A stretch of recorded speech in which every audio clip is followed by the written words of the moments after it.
Welcome to Pioneer TV Pregame. Tonight, the Mooresville Pioneers face off against the Decatur Central Hawks. Thank you for joining us on the Pioneer TV Pregame show. My name is Ethan Moore, and joining me is Lucas Olinger. With the Pioneers winning against Greenwood last week, their current record is 2-2. In that game, Hogan Denny threw for 16 complete passes of 27 attempts for 261 yards and 15 carries for 120 yards. Levi Dorn caught 5 passes for 70 yards and had 2 receiving touchdowns. Landon Clemens had 15 carries for 65 yards. J.J. Knight and Avery Thompson caught interceptions each. Avery Thompson and Dre Martin collected quarterback sacks as well. Next week, the Pioneers face off the Grizzly Cubs at Franklin Community. Tonight is the Pioneers' second home game of the season. Let's look at the Pioneers' season schedule. In Week 1, they lost 29-34 against Bloomington North. Week 2, they won 28-12 against Danville. Week 3, they lost 15-31 against Plainfield. Week 4, against Greenwood, they beat them 59-22. And then Week 5 is tonight's game against Decatur Central. Week 6 is Franklin Community. Week 7, Whiteland. Week 8, Martinsville. And Week 9, Perry Meridian. Let's look at some of the Mooresville's key players.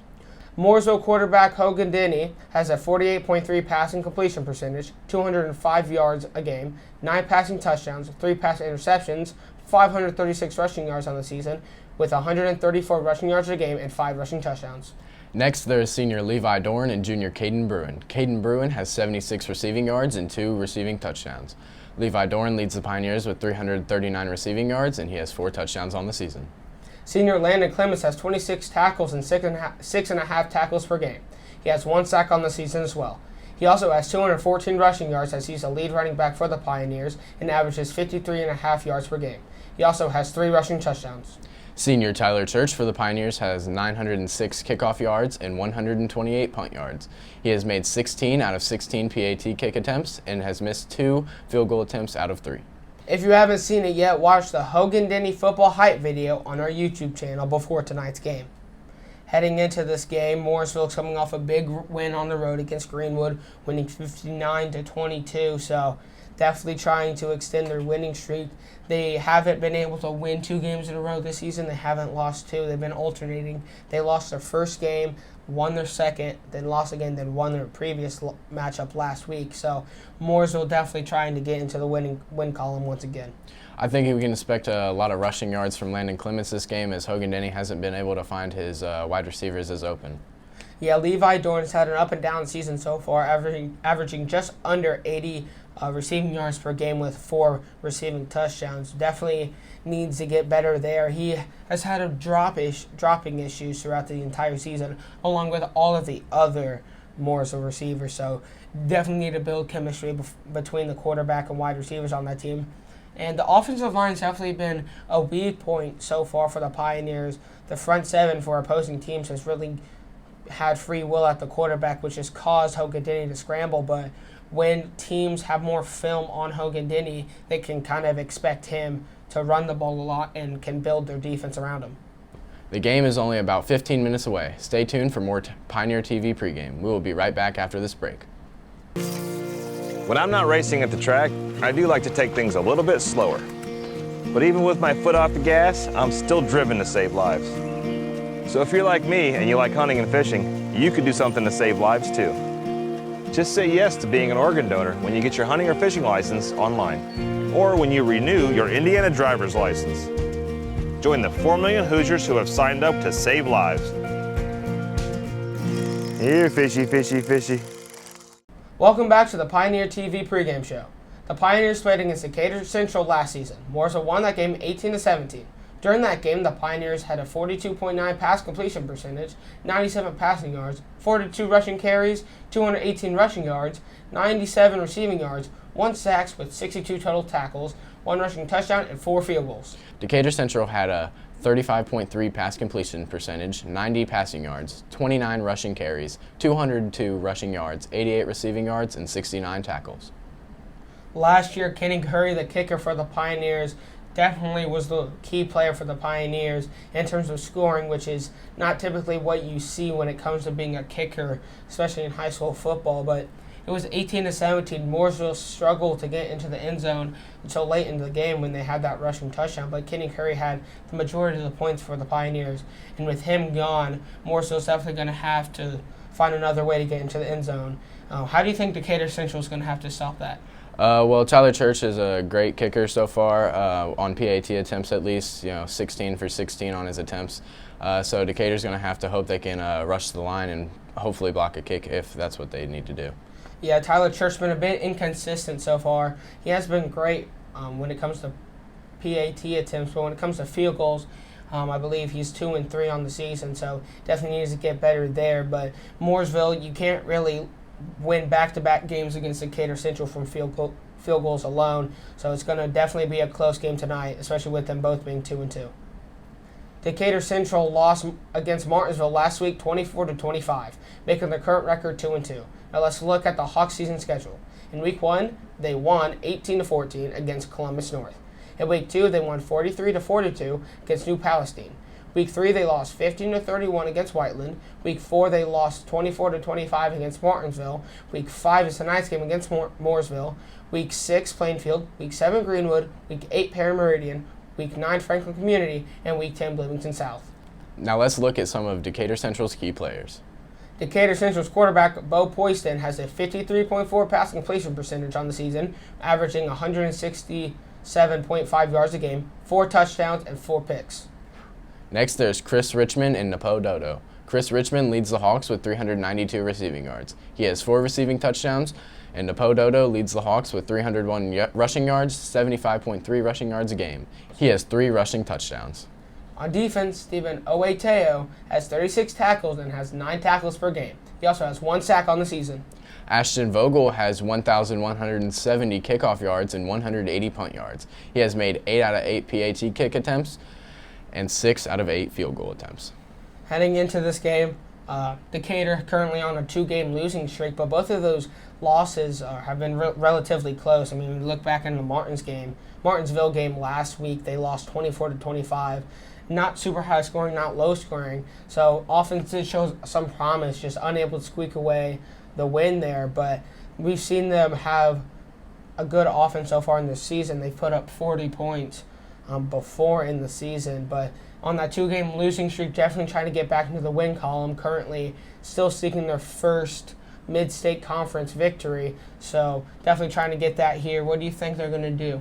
Well, last week they didn't play Bo Polson the whole game due to injury, so if they keep him in the whole game, they can maybe get something going right for their team. Yeah, it seems like when he's in, the offense is moving a lot smoother.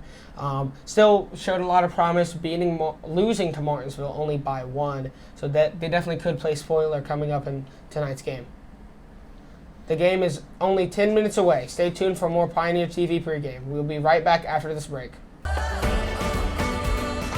The benefits of choosing a career in the union construction industry are truly limitless. Some of the things that I've worked on that I'm extremely proud of are some of the pipe racks that we just built for Eli Lilly. Yeah, there's a lot of different avenues to grow and to advance in your career. If you're a senior and college isn't for you, in the trades there's so many opportunities. You get to work with your hands, you get trained for free, and the options are unlimited. You can do so many different things with this career. Welcome back to the Pioneer pregame. Now let's look at both teams' current season's comparisons. Mooresville's offense has 57 passing completions, 9 passing touchdowns, 8 rushing touchdowns, 846 total rushing yards, and 845 total passing yards. Mooresville's defense with 5 interceptions, 10.5 sacks, 5 fumble recoveries, and 216 total tackles. Decatur Central's offense has 60 passing completions, 4 passing touchdowns, 4 rushing touchdowns, 673 total rushing yards with 740 total passing yards. On defense, they have 1 interception, 3 sacks, 2 fumble recoveries, and 212 total tackles. Heading into this game, Mooresville definitely a really strong running team, especially with Hogan Guinea at quarterback. He has a big explosive running game. His passing has been weak, so definitely expect Mooresville to run the ball a lot tonight. Yeah, and Landon Clements, running back, he's also a great lead blocker for Hogan if he needs to run, and he can give him some time.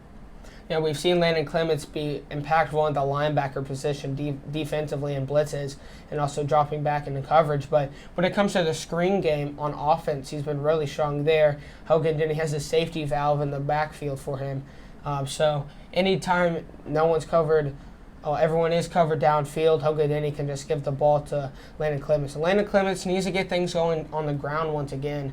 He's had a bit of a down season this season. Last year he came in for the injured running back and showed a lot of promise. So this year, being a senior, definitely trying to have a big season. So he's definitely been the strongest running back so far, just needs to be a bit better tonight in a bit of a close game probably against Decatur. In their 2021 homecoming football game, the Mooresville Pioneers faced the Decatur Central Hawks but fell short, losing 27-41. This Friday, September 15th, the Pioneers and the Hawks will be facing off once again for the 2023 homecoming game. The Pioneers faced devastation at their first home game this season, losing 15-31 against the Plainfield Quakers. But they've stepped up since then, beating the Greenwood Woodmen with a striking 59-22 in their most recent match. Will the Pioneers come out victorious, or will they get cold feet back in their home field, allowing the Hawks to best them once again? The Pioneers football stadium has a new press box and stands this season. Here's Joe Hasty and Austin Marine with the story. Mooresville High School recently constructed a new press box for usage of media and coaches. The press box was entirely too small. With today's day and age, with increase in media, we have more coaches because we like to keep a closer eye on things, officials in the box. Our success has brought us a lot of reporters. We didn't have the space. It was a poorly designed, but it worked for the time that we had it. But it was desperately needed. For the press box itself, I think we're able to have more coaches up there, more press up there. There's going to be a spot on the roof now where we can have cameras. I mean, we've got a fantastic broadcast group here. And now we've got spaces where we can actually put those cameras without interference from fan views, people in the stands. There's going to be a walkway on the top of the stands as well, so that we can get better angles for people at home, because let's be honest, not everybody can be here. They also replaced the stands, which had been around for almost 50 years. Our old ones were not safe. They were starting to fall apart. We had repaired multiple spots, especially in the student section, on numerous occasions. And just generally, it's a much better look, a much better looking bleacher than what we had before. But one of the things I actually probably most like about the fact that we got new ones, when they were first designed and installed, I don't even know the year, it was clearly before a lot of requirements for the ADA. There was one really small ramp on the side for wheelchair access. And if you knew that the old stands, only about a third of it actually had handicap seating in the front. These new stands actually have it across the entire span, and there's multiple entrances into the bleachers. Also, in a safety, should you have to evacuate the stands for anything, whether weather or anything else, with the multiple entrances and exits in the middle and the ends, and the larger walkway in the space, you can do that in a more efficient and timely manner. The visitors' side of the stands have also been replaced to better accommodate our visiting teams. On the visitor side, we've got a little more seating, better access, again, a ramp all the way across, a little more handicap seating as well, which we think will be a much better option for our visiting fans. They even went as far as to install an elevator to the new press box. There are requirements by the ADA, Americans with Disability Act, and also fire codes. If you have a certain enough size of an area in a building that's not on the ground floor, you have to have an elevator. The press box will be a great help to all broadcasters and coaching staff, and we would like to thank Mooresville Schools for funding the project. Thank you for watching the Pioneer TV pregame show. Now it's time for tonight's game.